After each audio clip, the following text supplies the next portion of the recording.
Welcome and karibuni to Aroma of Zanzibar. Today we are going to be making this delicious Nigerian style jollof rice.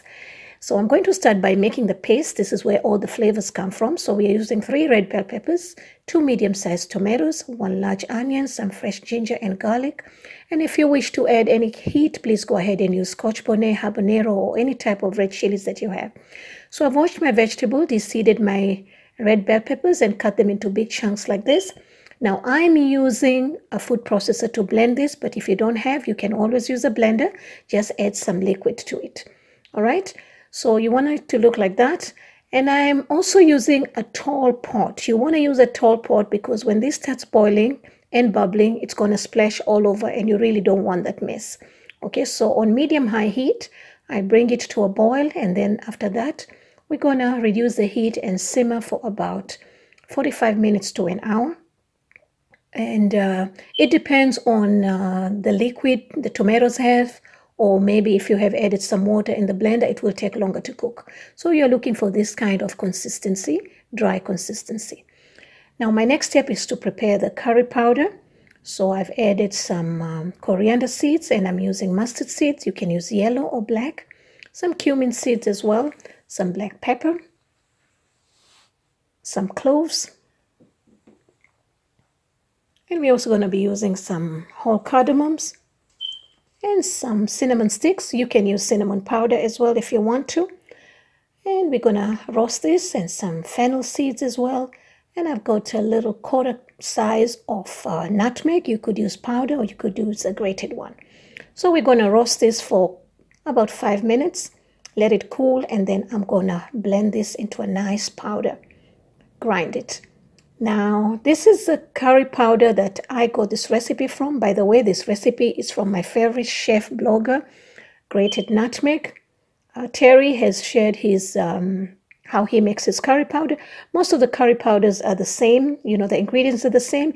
It's just how you balance it and the kind of intensity that you're looking for. So since I'm using his recipe, I decided to go ahead and use his curry powder as well. All right, and then to that, I just added the ginger powder and paprika and some red chili powder as well. Okay, so we're just going to mix this well, and some turmeric powder. We're going to mix this well and then put it in a nice container, and you can use it for whatever you want. So now I'm ready to prepare my rice. I'm using 2 cups of basmati rice. Now jollof rice is often prepared by using parboiled rice. So if you know how to parboil your rice, or you can get a ready one from the supermarket, please go ahead and use it. If not, you can follow my procedure. So I basically wash the rice 3 times to make sure that I remove all the extra starch. You don't want to have a sticky or mushy jollof rice.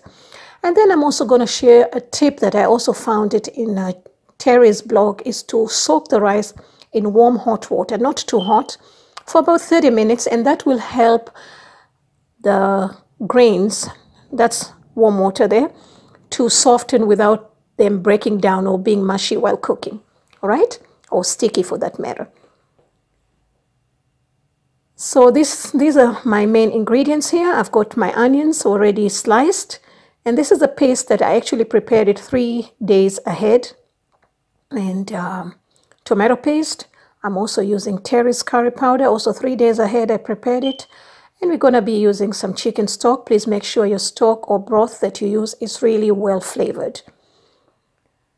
So here on medium heat, I've added about 2 tablespoons of vegetable oil. You can use any type of oil that does not have any strong aromas or flavors. And I'm using about 60% of my onions because I'm using a large onion. But if you're using a medium size, then you can go ahead and use 50%. And we're going to saute this for a few minutes. I'm not looking for any color, just want some translucent onions.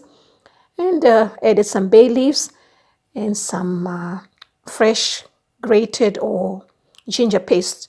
Now at this point also, please go ahead and use the thyme, which I forgot. You can use fresh thyme or dry or whole thyme, whatever you have. And you're going to saute that for a couple of minutes. And then the curry powder, I used 1.5 teaspoons, but you can use more if you want, whatever you're looking for, you know, what kind of intensity you're looking for, what flavors are you looking for. All right, so I just sauteed that for 3-4 minutes, and then I added about 1.5 tablespoons of tomato paste, and that also you can add more if you wish to do so. So I just break this down for a couple of minutes before we add our paste. Now I used about 1 cup of paste that was left because I used this for my chicken, and I used it for my fish curry the other day. It's a really, really beautiful base to use for any dishes.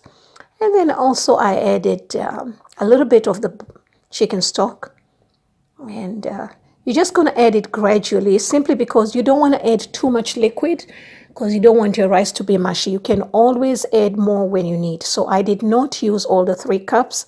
I just left some behind, and mix it well. And I also used 1 chicken bouillon. Mix it well, and then taste to see if you need to add salt, because some of those can have a lot of salt. All right, so I added a little bit of kosher salt and bring it to a boil.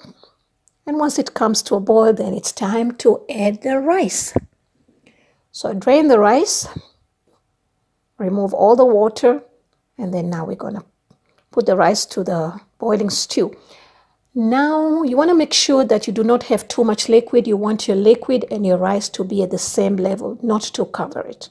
All right, so I just cooked it for about 5 minutes and then cover it. I reduce the heat and simmer it for about 15 minutes. So after 15 minutes, this is what we have. And then I added the rest of the onions. And then I covered it with aluminum foil and then put it on low heat for about 15 to 20 minutes. Now, there are many ways of preparing jollof rice, and I have tried 3 or 4.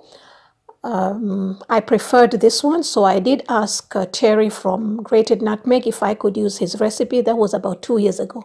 I forgot the thyme.